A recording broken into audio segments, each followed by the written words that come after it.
Versatility. We're talking about versatility. Because you are the versatile drummer. You are the Mac of all trades. Mac of all trades. I like that. Simple Mac. When you're back in town, what are you generally doing around town? What clubs are you playing? What do you like to do when you're in town? Fortunately, I play Hotel Cafe a lot, which is a great singer-songwriter showcase place, and a great musician hang.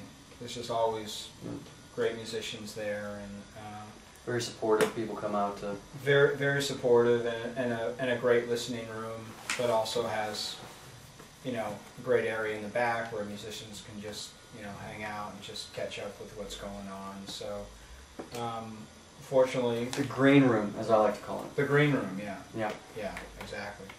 And so, that's a great place to play.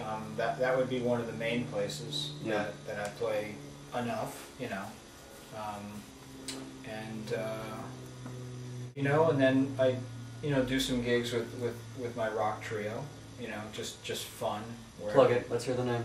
Spoonful, okay. Wherever we can play, and they're just two other session guys that can virtually play anything, and when we play the music we try to do it somewhat faithfully, and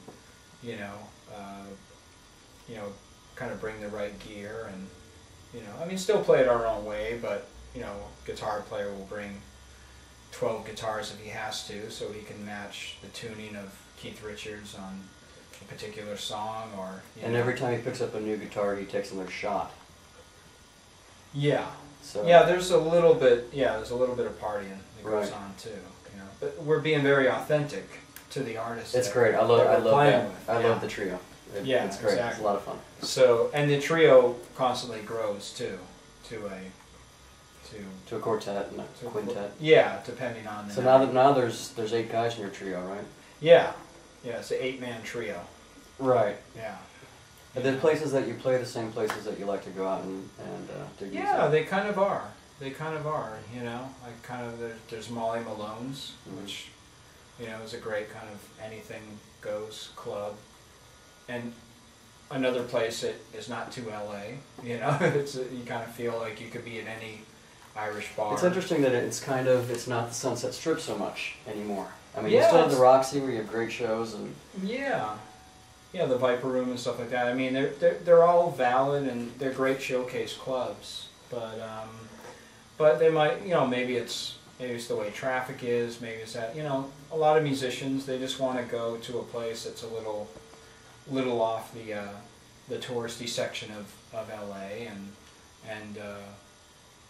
kind of, but still being an exciting place with good music, and they can bump into friends.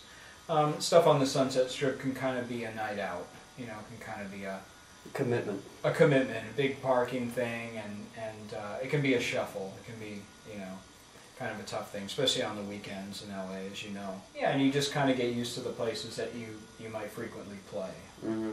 So you go hang out in those places too. And that's an important thing in this interview too. It's like, Is there something important in this interview?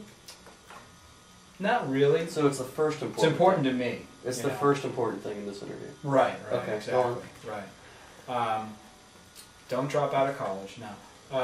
So there's, what I think is like if you want to be part of the scene, you gotta want to go out. Mm-hmm. And so we're saying, like, you were asking me, do you like to hang out in these places that you also frequently play? And the answer is yes, because I like being there. I like these clubs. So I think when people notice that, it's a different thing.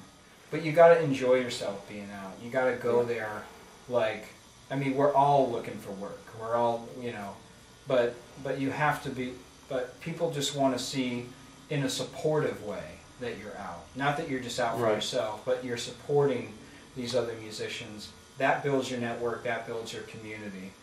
Nobody's going to come knocking on your door. So you do have to go out if you want to be somewhat part of the scene.